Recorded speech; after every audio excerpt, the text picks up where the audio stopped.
আজকে রান্না করে নিচ্ছি হাঁসের ডিমের ঝোল। ডিমটাকে ভালো করে সেদ্ধ করে নিয়ে আমি নুন হলুদ দিয়ে ভালো করে লাল লাল করে ভেজে নিলাম। ডিমটা আমার ভাজা হয়ে গেছে, এবার ডিমগুলোকে তুলে নিয়েছি।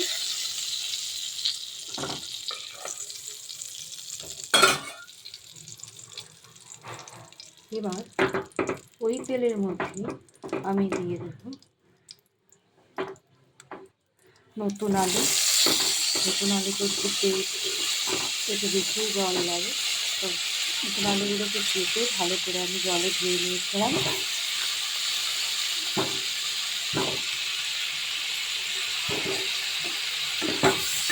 আর আলুগুলোকে একটু ভাজা করে নেব।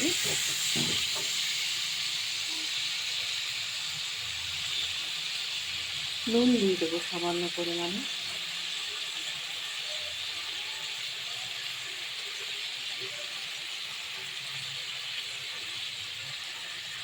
আর দিয়ে দেবো হলুদ গুঁড়ো।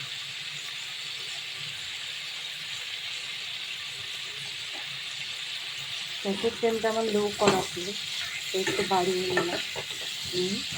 নতুন আলুগুলোকে ভালো করে ভেজে নেব।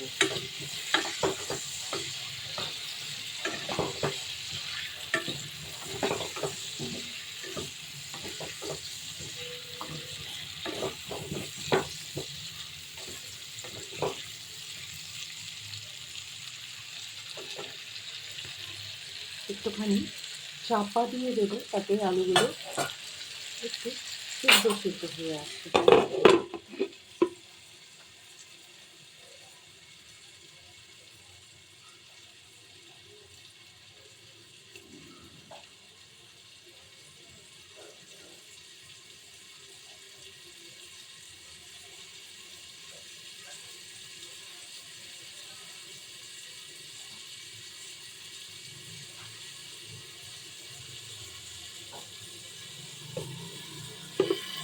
আলুগুলো ঢাকাটা খুলে একটু আবার নাড়িয়ে দেবো।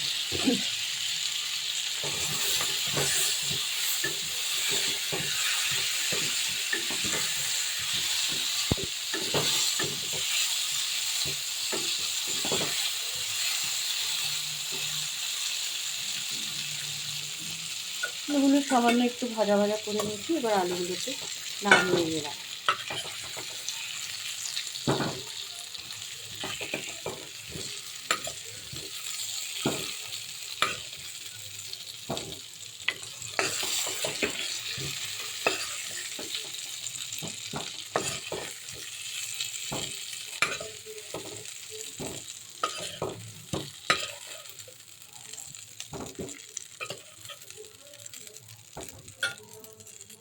এবার যেটুকু তেল আছে ওই তেলের মধ্যেই আমি বেটে রেখেছি আদা জিরে রসুন বাটা, সেটা দিয়ে দেব।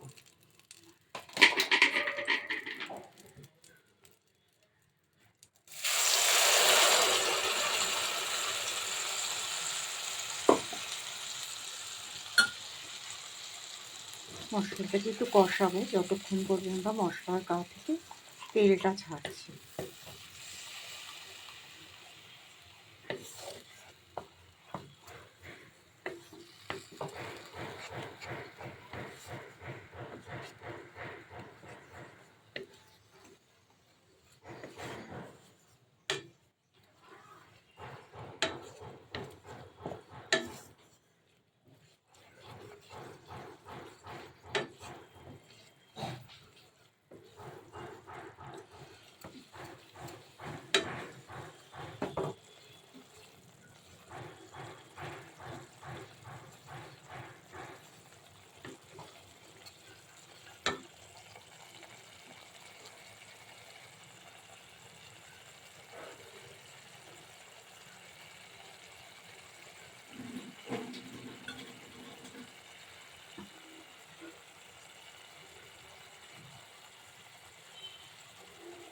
তেলটা ছেড়ে এসছে, এবার আমি এখানে দিয়ে দেবো পরিমাণ মতো হলুদ গুঁড়ো, কালার আসার জন্য একটু কাশ্মীরি লাল লঙ্কার গুঁড়ো, দিয়ে দেবো সামান্য ধনে গুঁড়ো, আর দিয়ে দেবো সামান্য জিরে দিই, দিয়ে আবার মশলাটাকে আমি ভালোভাবে কষিয়ে নেব। মশলাটাকে থেকে একটা সুন্দর গন্ধ না আসা পর্যন্ত।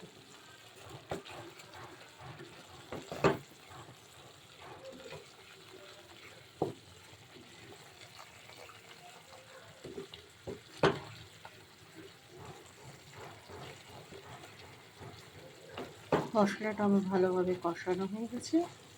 মশলা থেকে দেখো তেলও ছেড়ে দিয়েছে, কাঁচা গন্ধটাও মশলার চলে গেছে।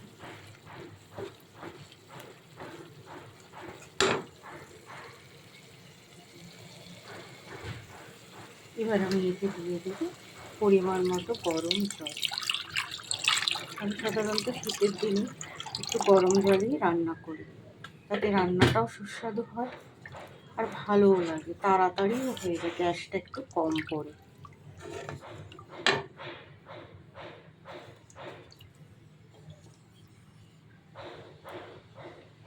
এইবার এখানে আমি প্রথমেই যে কাজটা করব, নতুন আলুগুলো আগে দিয়ে দেবো, যেহেতু নতুন আলু একটু টাইম লাগে ওই জন্য।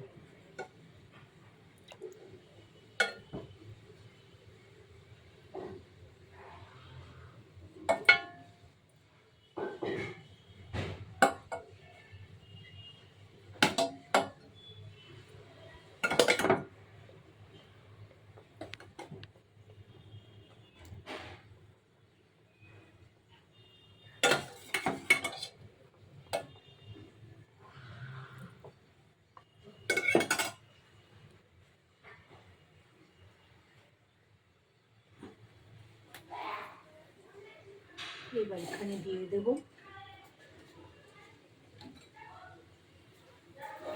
পরিমাণ মতো নুন।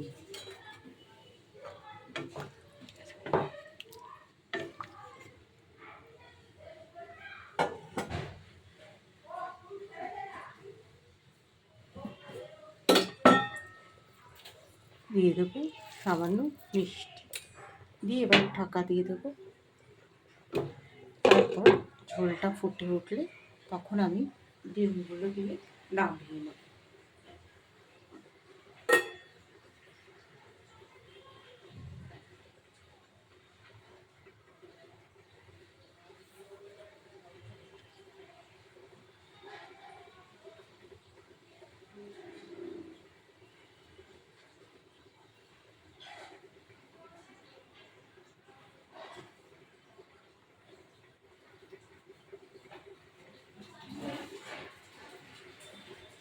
ঢাকাটা খুলে একটু নাড়িয়ে দেব।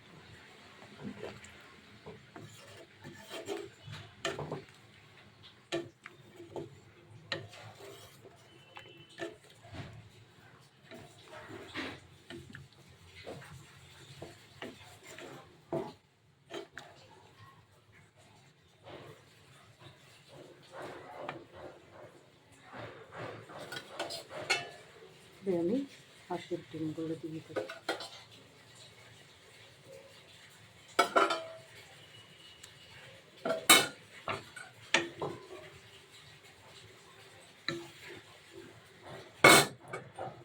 এইভাবে আমি তৈরি করে দিলাম আমার হাঁসের ডিমের ঝোল। টাটা বন্ধুরা।